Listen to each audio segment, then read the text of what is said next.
A very good day to everyone who are listening. Welcome back to the fourth edition of Social Talks. This time, NSS NIT Trichy brings to you a live example of sacrifice and service to the society. So today we have a great Indian social activist, Medha Patkar. She has won Right Livelihood Award. With her great efforts and determination, she has fought for various human survival programs like Narmada Bachao Andolan, Ghar Bachao Ghar Badhao, National Alliance of People's Movement, Golibar demolitions, and many more. In her early life, she worked with voluntary organizations in Mumbai slums for 5 years and tribal northeast districts of Gujarat for 3 years. She worked as a member of faculty at Tata Institute of Social Sciences but left her position to take up the field work. After working up to MPhil level, she left her unfinished PhD when she became immersed in her work with the tribal and peasant communities in the Narmada Valley spread over 3 states. Ma'am, NSS NIT Trichy is honored to have you here. Welcome to the talk, ma'am.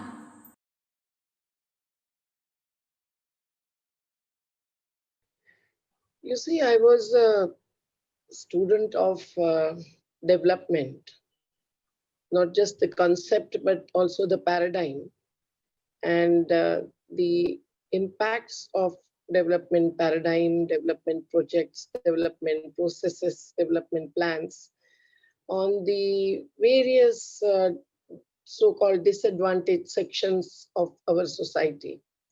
May those be Adivasis, Dalits, working class people, women, and others. So when I was working in Gujarat, the northeast tribal belt of Gujarat, I had seen how the dam on the Hathmati Indrasi River in North Gujarat had affected the Adivasis and the Dalits there. They were displaced and they had to migrate to the city of Ahmedabad, and they used to stay very close to the house which was handed over to me for stay. So I could see that even sometimes after 10, 15 days, they would return back, they would walk back without getting any employment, any work, and hence no income. So this was a very, very tragic story for me. And then it happened that the organization I was working with had organized one seminar on Setu, on survival. And that survival issue was related to the Narmada project because some of the former officials, very, very high level officials, were also a part of that seminar, and others, one lawyer from Delhi and so on. And then it happened that I had to walk with that lawyer into the villages of Narmada. And when we realized that the people there, the Adivasis in the hills of Maharashtra and Madhya Pradesh, were not even consulted, and their consent was not sought, and the decision was made on such a huge dam. Then walking back after 2.5 days, I returned and I really ensured that we would get all the documents in our hands. And the government in Gujarat at that time was also willing to show us the documents and give us the documents. And I took few months to read those. And when it was realized that the riparian rights of the riparian communities living in the river valley were not at all recognized, but rather their lives and livelihoods were to be impinged upon along with their rights.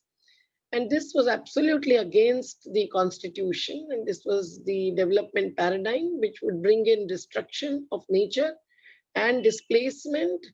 And also it was very obvious that the project of such a large type, and it was not just one dam, but 30 major dams and 135 medium dams in one single river valley, would have huge impact. And the claims in the Narmada Tribunal Award, there was a tribunal to resolve the conflict amongst the states. As there is Kaveri Tribunal, there was Krishna Tribunal, Godavari Tribunal. This is for the interstate conflict resolution.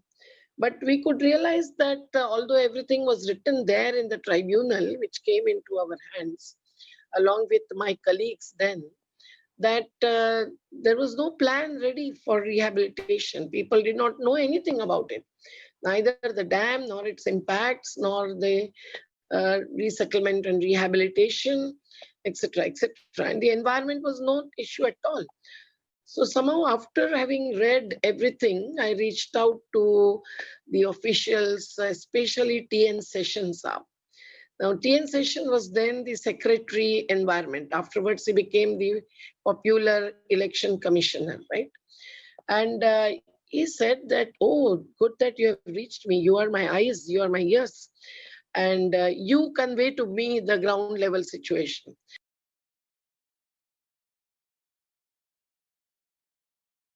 So I really walked after village to village with very young colleagues who joined me. Sometimes this person, sometimes that person.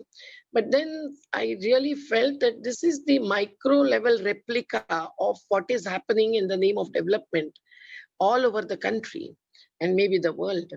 And so I went on and on and on, and the youngsters joined, and we as a group with the team spirit really worked on the land rights, because even those were not granted in Maharashtra. Then we walked over to the densely populated villages of Madhya Pradesh, which were also to be submerged.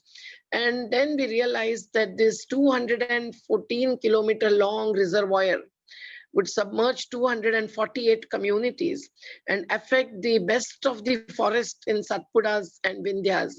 And there was no guarantee of the benefits which were claimed. And even the people in Gujarat really were very much taken up by this project. But there was literally no plan for the distributive justice in the command area, that is the beneficiary area. So with all this, having read and understood the development paradigm and its impacts, and the Damodar Valley and the Bhakra Nangal and all the earlier projects were written about as not bringing the benefits, which were always overestimated, and the costs would always be much more than what would be the underestimated costs. So this went on, and then one realized that the World Bank was in it. So the bankers came to the valley, and I was there with the Adivasis in the first village of Maharashtra. And then we questioned them, and they were at least for dialogue, not like our officials. And they were wanting to know what was the real situation.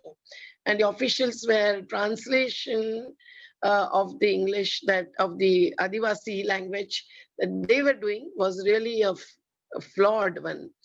So with all these experiences, we went ahead, and then we realized that it is necessary to really expose this fraudulent planning of development projects. And then it went on and on. World Bank finally reviewed the project. Of course, we reached out to US Congress, that is their parliament. We reached out to the World Bank, and a number of organizations across the world joined, and they started questioning the World Bank as to, when you are investing our dollar, our yen, our mark, our euro in this project, how can you not realize that the human rights were violated? The bank's own manual was not followed, and even the Indian law, the law of the land, was violated. So with all this, it went on, and then we had to fight the legal battle when the government stopped responding, and there was huge flood, and the houses got submerged.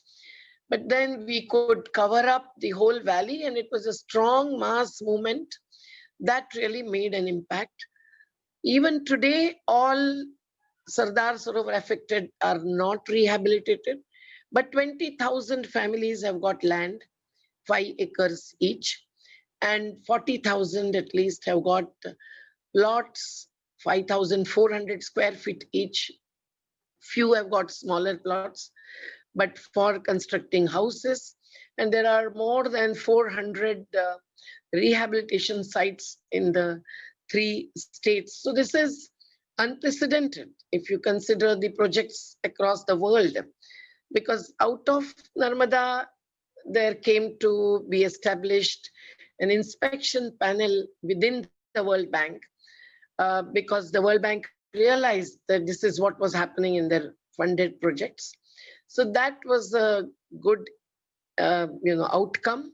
There was also another outcome of the World Commission on Dams, which I was one of the commissioners, 12 commissioners, and we studied and got studied the thousands and thousands of large dams across the world, and came to a conclusion that we must have alternatives to large dams.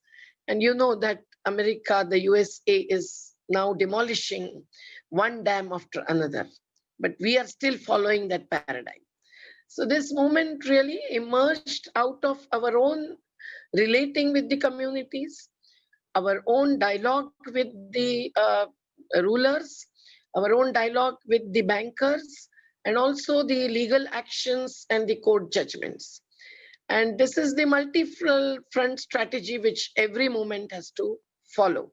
But then the children, the youngsters, the women, the fish workers, the boatsmen, the carpenters, and all artisans, the shopkeepers, and of course the farmers and the farm laborers.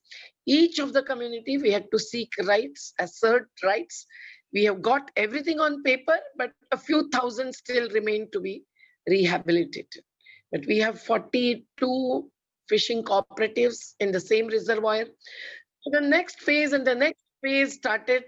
Even the people from Gujarat who were to be beneficiaries came to us and said that they are facing enormous problems. Even today, the benefits are not attained. People downstream of the dam are also facing other problems. They are facing drought and flood in Narmada.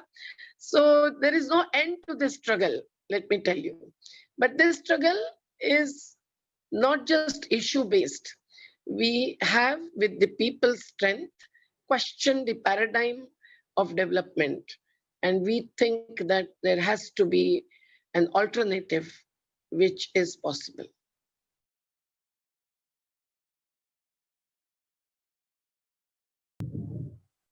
Yes, I'm immersed in the educational activities even today during the lockdown, because we have started our schools and we are running those since 3rd of August. And that's because we know how we got the Adivasi children of the first learner generation into our schools. And we named it as Jeevan Chalas because we wanted the schools to remain with the community. The teachers should be from the community. The education should be in the tribal dialect along with the regional language. And we also wanted the children to be a part of our movement. And all that started because the government schools were only on paper and there was no literacy almost in the areas we were covering as a result of displacement, especially in Maharashtra. Then we went also to Madhya Pradesh and started 2 schools there, but we have now 7 schools, residential schools in the hills in Maharashtra. Now these Jeevan Chalas follow the school educational curriculum because we want the children to also be acquainted with the rest of the society. So there has to be some commonality in the curriculum, but we have not extracurricular, but curricular activities which are beyond the official curriculum. Like children do agriculture in the school of Bhabri, they took out so much of vegetable. They go to the forest and they record the jadi booties, the herbs available there. And they also participate in the programs related to our own movement.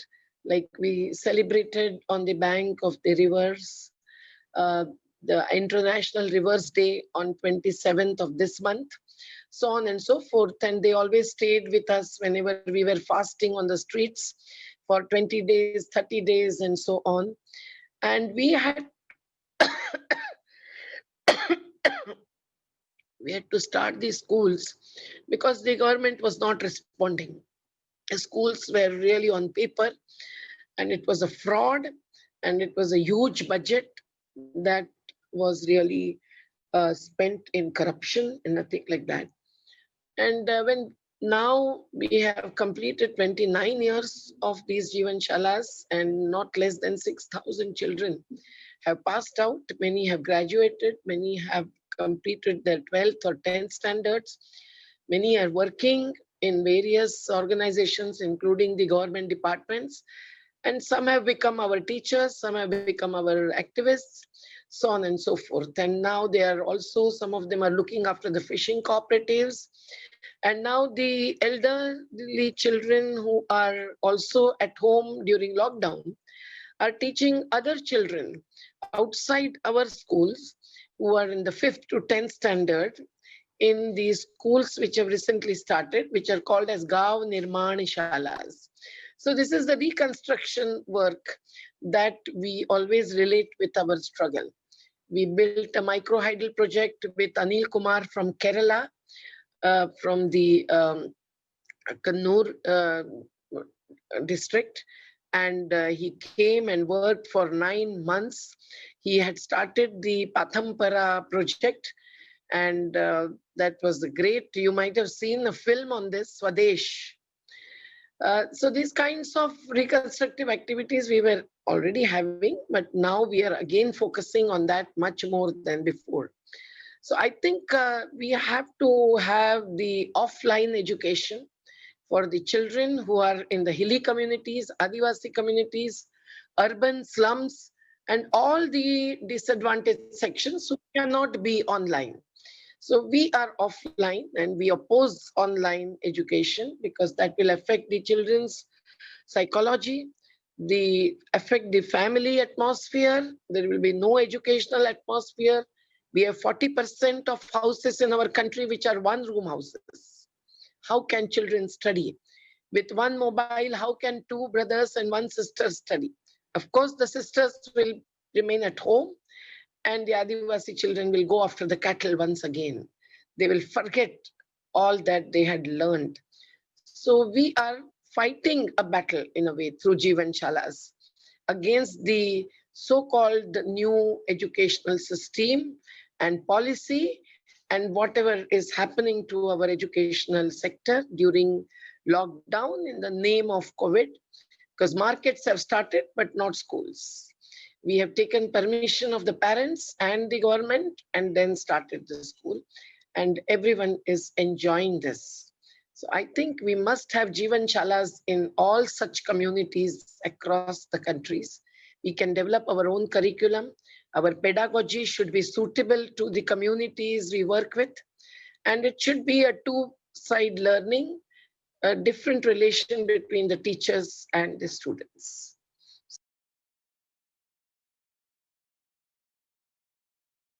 How can one be against civilization? But what is civilized world like?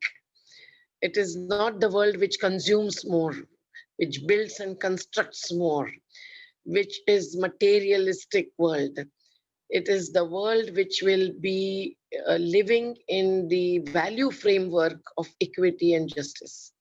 That is the civilized world. The civilized world will realize that the climate is changing and then will save the ecology, save natural resources, which are not just the livelihoods, but the life support systems. So that is the civilized world that we want to protect and promote. And the urbanization of the kind that we are experiencing is not just bringing corona-like virus into the rural areas, but it is also bringing out the waste, which cannot be easily managed. Kerala is facing so much problem with the waste management, and people who are for environment are fighting that battle. Nuclear plants like Kovada or the thermal power projects all have their own impacts. And those impacts are well known through science, through the technological assessments. And that is debated and discussed over the world. Now, many countries are withdrawing from the nuclear projects and their plans. Even Germany has taken a decision, not just Japan. And we know that the accidents like Chernobyl or Fukushima is something that can happen anytime. but the regular radiation is causing its own impacts. And hence, one can say that the nuclear project will not displace people, but it will kill people, not just displace them. And nuclearization can always lead to nuclear weaponization, and that no one can deny. Although today it may be for the peaceful objectives, as they stated. But tomorrow, the same power, the nuclear power, goes into the nuclear war. And that's what the world has experienced. So we don't want this kind of destructive source of power to be brought in. We want the renewable sources of power, the solar, the wind, the human power itself, which we have, huge magnitude.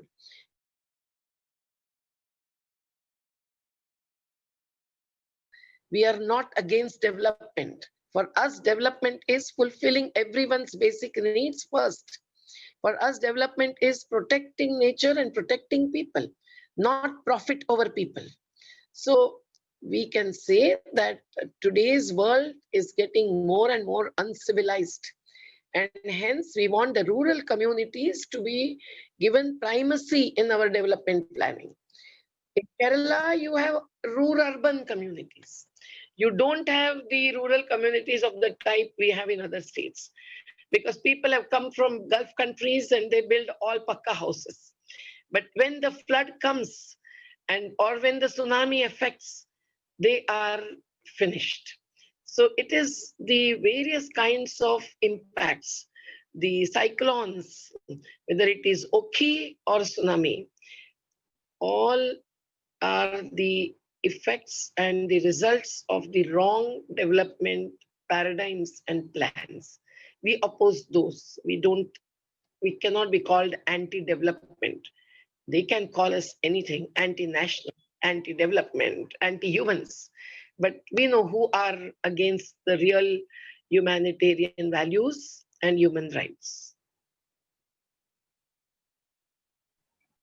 Wonderful answer, ma'am. I'm sure that after listening to your this answer, people won't misunderstand things like this. Hope Moving on to so. the next one. Moving on to the next one. Uh, as it's Gandhi You Jayanti. youngsters have to become our ambassadors. Okay, you Yes, have ma'am. to spread the message. You add to it, and you analyze yourself various development projects and go ahead with it. You don't have to always refer to us. We are not celebrities. We are real workers. So you also can become a part of such activist caste or category. And there are so many in Kerala who are following this path. The organic farmers, the anti-Coca-Cola strugglers, the Irula Adivasis, those who are questioning the train and the huge highway, which is displacing thousands of communities, so on and so forth. I think all of them belong to this category of people who are for struggle and reconstruction and for the sustainable and just development.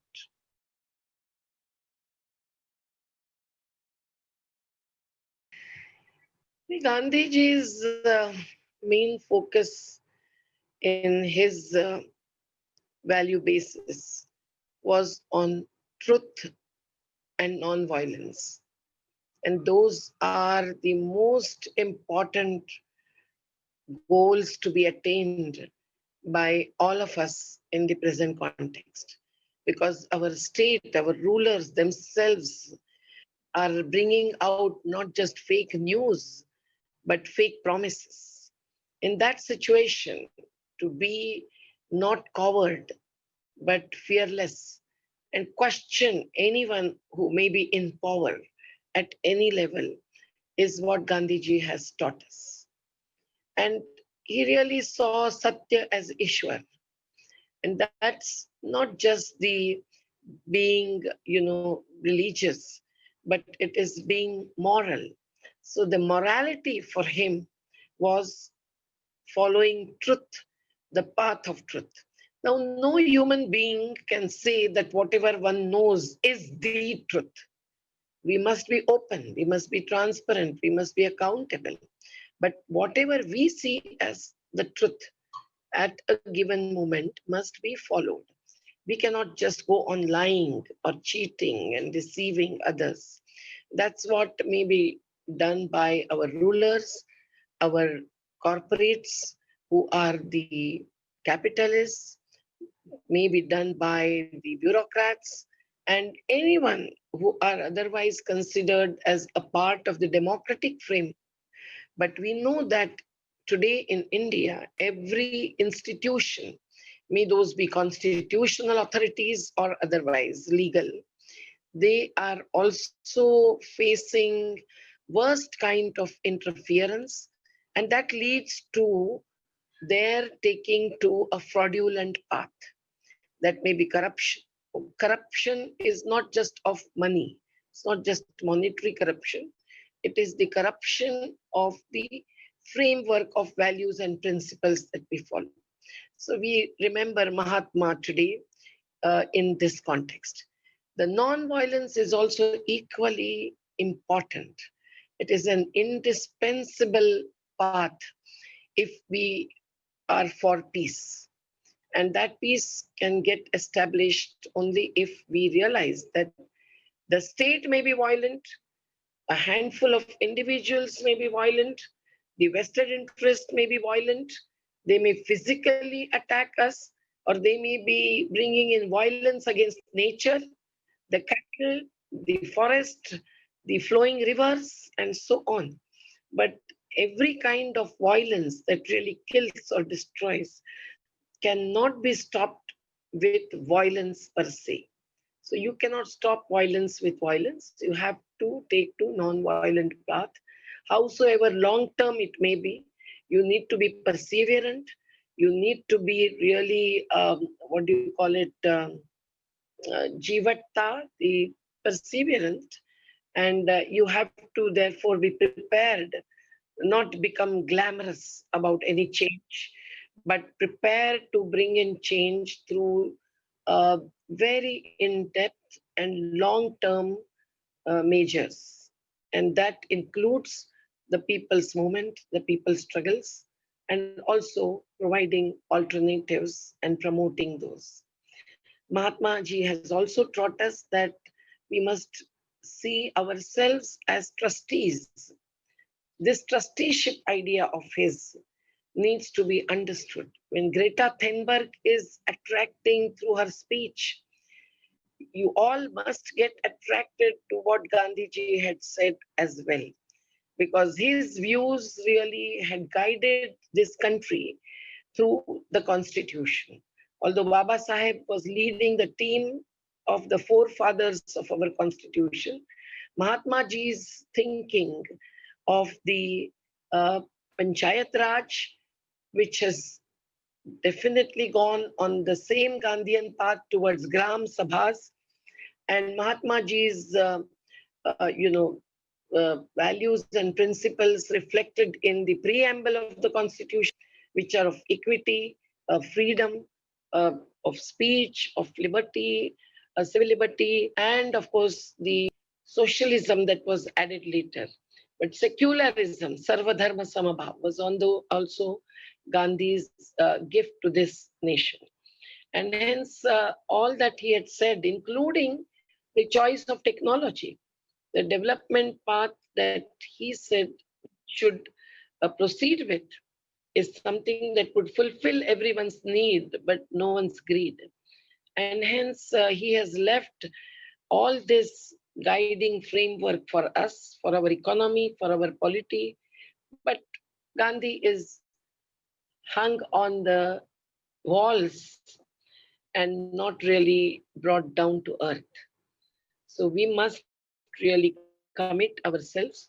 We must review our lifestyles. We must review our work schedules.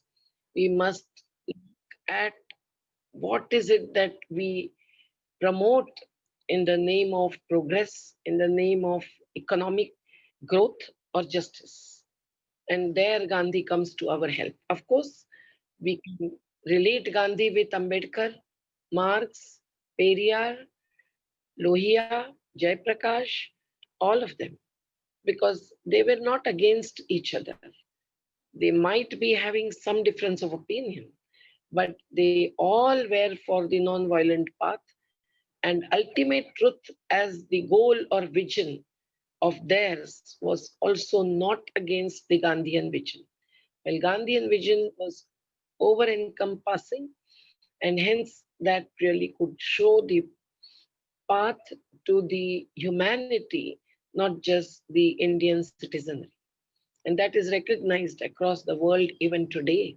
And today's situation, where our democracy is at peril, we remember Gandhi, when our economy has gone down with GDP taking the position of minus 23%. The GDP is no indicator for us. Our indicator is of self-reliance, which is what Gandhi promoted.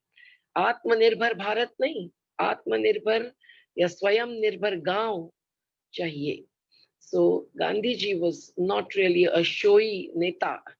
He was someone who could guide us in every aspect of our life, governance to village economy. And that's why we remember it. And we follow those principles. That's why we have never taken to violence. We have taken to satyagraha in different forms, the fasts, the dubenge par hatenge nahi, the jala satyagraha, so on and so forth. And I think still we value the same.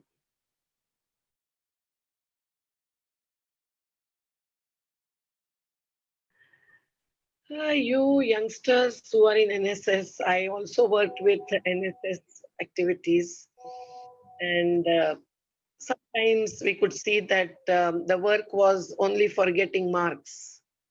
Don't work for mark sheets, work for changes, and that change must be real transformation. So you have to work on the rights and duties both. You can work for human rights wherever injustice or atrocities are taking place against Dalits or against women.